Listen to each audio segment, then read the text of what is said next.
খোদ কৃষক উৎপাদক শ্রেণী যারা ফসল উৎপাদন করে, যাদের কারণে আমাদের টেবিলে খাদ্য এসে পৌঁছে, সেই মানুষদেরকে মূল্যায়ন করতে হবে, তাদেরকে গুরুত্ব দিতে হবে।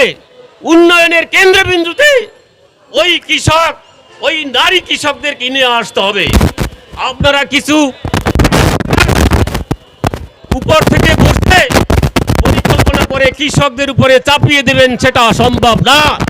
কৃষকরা সেটা গ্রহণ করবে না। অতীতে গ্রহণ করে তারা নিঃস্ব হয়ে গেছে।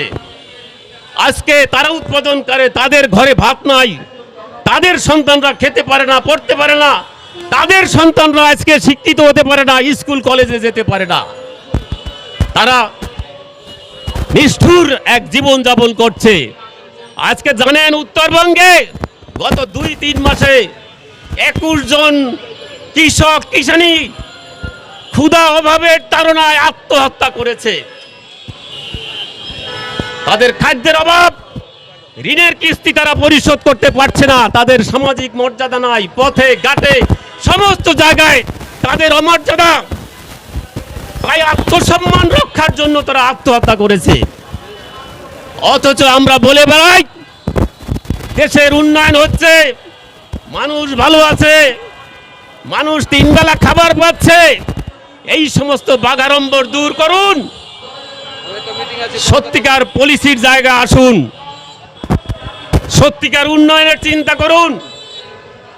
আপনারা আবার সবুজ বিপ্লবের পরিবর্তে আপনারা জেনেটিক্যালি মডিফাইড অর্গানিজম, জিনগতভাবে পরিবর্তিত যে ফসল নিয়ে আসছেন, গোল্ডেন রাইস, বিটি ব্রিঞ্জাল, বিটি কটন, সেগুলো ক্ষুধা দারিদ্র্যকে আরো বাড়িয়ে দেবে এবং কৃষক আমাদের ভোক্তা যে দুরবস্থার মধ্যে আছে, যে দুর্যোগের মধ্যে আছে, সেটাকে আরো বৃদ্ধি করবে।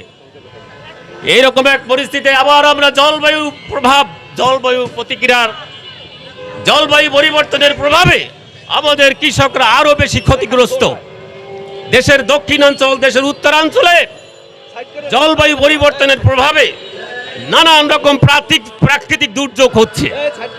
দক্ষিণাঞ্চলে খরা, বন্যা, ঘূর্ণিঝড়, জলোচ্ছ্বাস মানুষের জীবনকে, জানমালকে ক্ষতিগ্রস্ত করছে। তারা প্রতি বছর এই প্রাকৃতিক দুর্যোগ মোকাবেলা করতে গিয়ে নিঃস্ব হচ্ছে। উত্তরবঙ্গে ফসল উৎপাদন করতে পারছে না খরার কারণে। কৃষকরা আজ বহুমাত্রিক সমস্যা, সংকটের মধ্যে রয়েছে, অথচ তাদের দেখার কেউ নেই।